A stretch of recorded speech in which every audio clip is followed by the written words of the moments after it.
안녕하십니까. 비전교육학입니다. 2011학년도 교육학 객관식 기출문제 35번 문항을 저와 함께 같이 한번 살펴보도록 하겠습니다. 35번 문항은 이제 교육행정 파트입니다.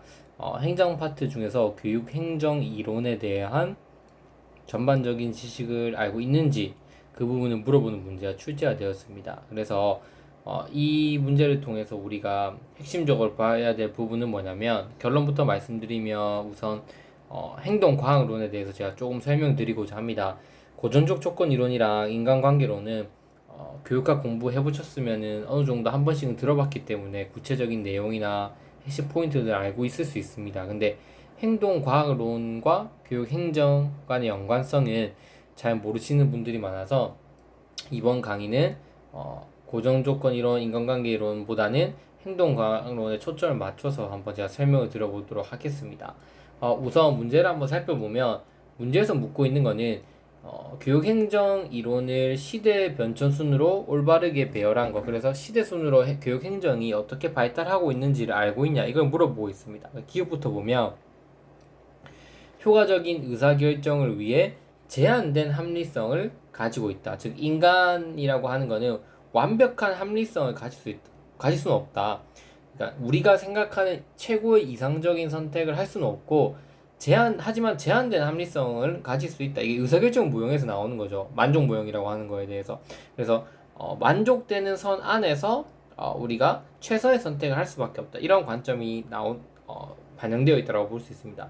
합리성을 토대로 하는 행정적 인간형이 필요하다는 그 주장과 더불어 교육행정의 이론화에 크게 영향을 주었다라고 하고 있습니다. 그러면 여러분들, 이 교육행정 이론은 뭐냐면 행동과학 이론입니다. 그래서 이 강의를 통해서 교육행정 이론이 왜 이런 인간성을 주장하고, 그리고 어떠한 이유에 의해서 교육행정의 이론화에 크게 영향을 주었는지 제가 뒤에서 한번 구체적으로 설명을 드려보도록 하겠습니다.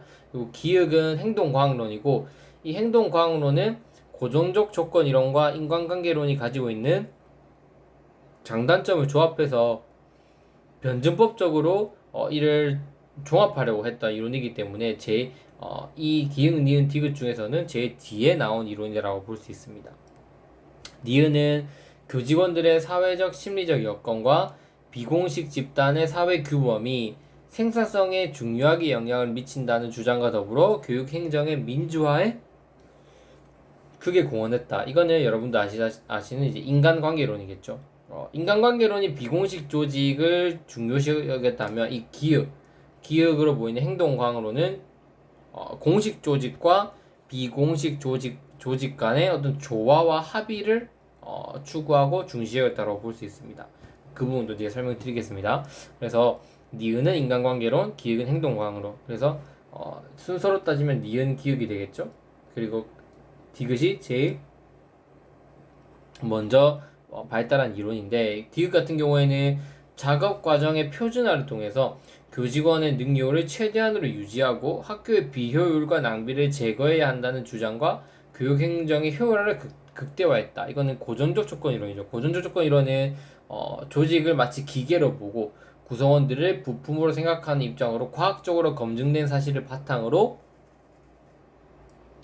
가장 효율적으로 인간을 통제하고자 하는 그런 이론이 바로 고전적 조건 이론이다. 그래서 고전적 조건 이론이 뭐 어떻게 부정적으로 보일 수 있지만, 확실하게 그 기여한 점이 여러분도 아시겠지만, 표준 과업, 어느 정도로 우리가 일을 했을 때 가장 효율을 낼 수 있냐, 성과급의 원리, 이런 것들을 다 이때 도입했다라고 볼 수 있죠. 그리고 여러분도 아시는 것처럼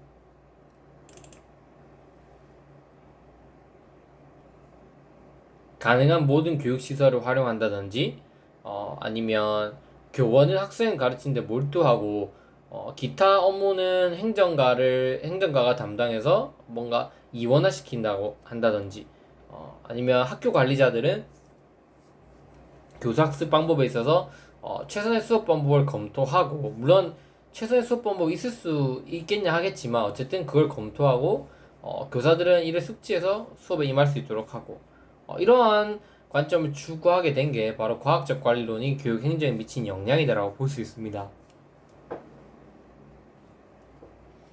그러면 이런 과학적 관리론을 바탕으로 효율적으로 관리하고자 했지만 비효율적인 어떤 부분이 발생을 했고, 그로 인해서 인간관계론이 등장을 했죠. 인간관계론은 인간이 가지고 있는 사회적 심리적 욕구, 내가 조금 더 돈을 덜 받는다고 하더라도, 내가 일을 좀 더 많이 한다고 하더라도 내가 좋아하는 사람, 아니면 내가 존중받고 있다는 느낌, 뭐 이러한 이유로 인해서 인간의 효율성이 높아질 수 있다고 보는 게 인간관계론입니다. 그래서 비공식 조직을 중시하고, 그 다음에 뭐 민주적 참여적 방식, 그 다음에 존중, 그 다음에 어떤 감정, 이런 것들에 의해서 인간은 비합리적인 어떤 존재다라고 하는 사실을 밝혀낸 게 인간관계론이죠.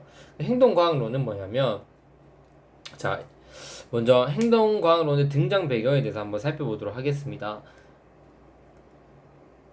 행동과학론은 교육행적 이론의 발달 과정에서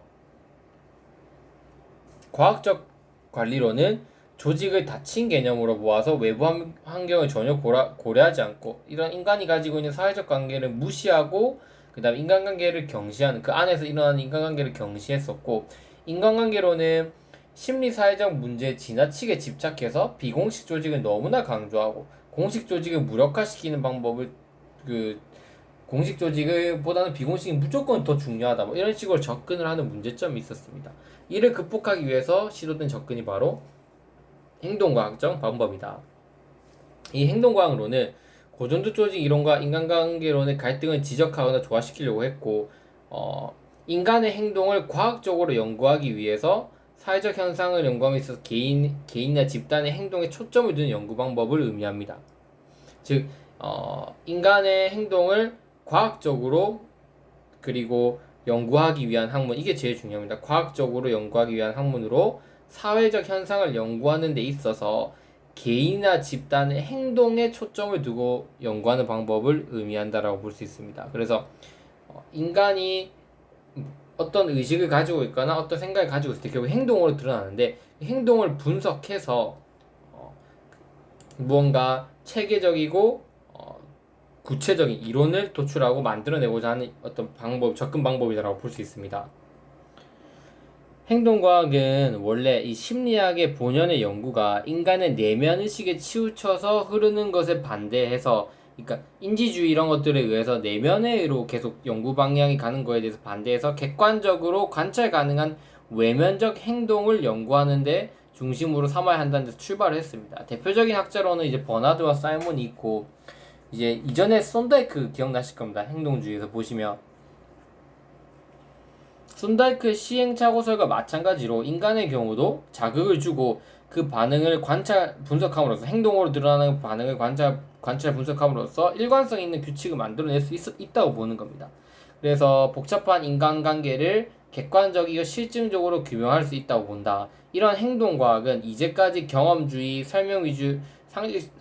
상식주의 설명 위주에서 탈피해서 조직 속에서 사람이 어떻게 행동하는가를 적절하게 신중하게 쓸모있게 연구하여 조직 내 인간의 행위를 분석적 체계적으로 기술하려는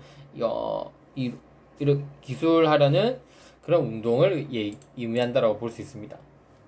이론화 운동. 그래서 제일 핵심은 계속 강조하고 있지만, 인간의 행위를, 특히 행동을 관찰 분석해서 효율성을 높이려는 그러한 행동 방향인데, 무조건 앞에서 봤던 고전적 조직 이론, 고전적 관리 이론처럼 표준 작업량을 설정한다든지, 아니면 뭐 기계 부품처럼 생각해서 하는 게 아니라, 앞에서 봤던 인간관계론적인 속성, 그리고 과학적 관리론에서 보았던 인간 생리학적으로 인간이 가지고 있는 속성에 의해서 동기화될 수 있는 요소, 이런 것들을 다 적절하게 종합한 다음에 인간의 그 겉으로 드러나는 행동을 적절하게 분석해서 규칙을 발견하고, 그것을 적용시켜서 효율적으로 조직의 목표를 달성하도록 하기 위해서 만드는 게 행동과학론이다. 그러면 이 인간관계론하고 행동과학론하고 어떻게 조금 다르냐라고 하면, 인간관계론 여러분도 아시다시피 교육행정의 어떤 민주화, 인간화에 기여했죠. 그래서 이때 인간은 능동적이면서도 감정을 가진 비합리적 요소를 가진 그런 인간의 속성을 중시했던 거고, 행동과학론은 다양한 연구 결과, 목표 이론이라 한다든지 지도성 이론이라 한다든지 조직 이론이라고 한다든지 그 존재하는 다양한 연구, 그래서 행동과학은 다학문적 접근을 합니다. 이런 다양한 연구를 활용해서 인간이 도대체 왜 행동하고 또 어떻게 행동하며 어떤 기대와 목적을 가지고 행동하는가를 이해하기 위해서 시도하는 다양한 방법이 바로 행동과학론이다. 이러한 다양한 이론을 적용시켜 나가고 학문적으로 여러 이론을 통합해가는 과정 속에서 체계적이고 총체적인 사고로서 이 교육 행정이 적용됐을 때 체계적이고 총체적 사고로서 교육의 계획, 정책, 수립, 의사결정의 영역에서 유용성을 향상시켰다는 그런 장점을 가지고 있습니다. 버나드와 사이먼이 가장 대표적인 관점인데 일단 가장 기본은 뭐냐면 시험에 나올 수 있는 거는 이제 행동과학론의 교육행정의 기여점 이 부분이 아마 시험에 나올 확률이 높겠죠. 만약에 나온다고 한다면. 그래서 살펴보자면 일단 사이먼은 이 입장에서 봤을 때 행정과 조직의 능률은 다음과 같다고 얘기합니다. 행정은 조직 구성원의 행위에 영향을 주는 합리적 의사결정 과정이라고 보았고 행정 이론의 궁극적인 목적은 조직 결정의 합리성을 증가시키는 것이다라고 봤습니다. 그럼 합리적 의사결정을 어떻게 해야 되냐? 합리적 의사결정을 방해하는 요인들을 제거하면 조직의 능률이 향상될 수 있다고 보는 겁니다. 그래서 내가 제한된 합리성, 그러니까 이 합리적 의사결정을 방해하는 요소들을 제한하는 것들 하나둘씩 제거하고 그 안에서 만족된 결과를 도출하는 이러한 과정으로 합리적 의사결정을 한다고 보았습니다. 의사결정을 극대화보다는 만족화 전략을 통해서 제한된 합리성을 통해 문제가 해결되는 것이 바람직하다라고 이렇게 주장을 했다.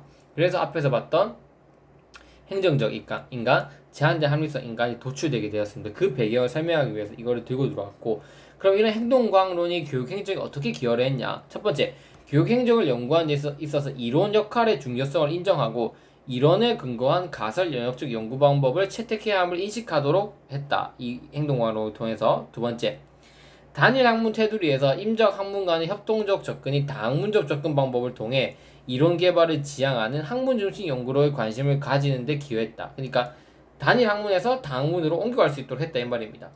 그래서 인간의 행동을 설명하기 위해서는 여러 학문 이론들이 통합돼야 된다고 본 거죠. 그래서 조직 이론, 지도성 이론, 의사결정 이론 등 활발한 연구가 되게 한 게 바로 행동과학론이 들어오면서부터다라고 볼 수 있습니다.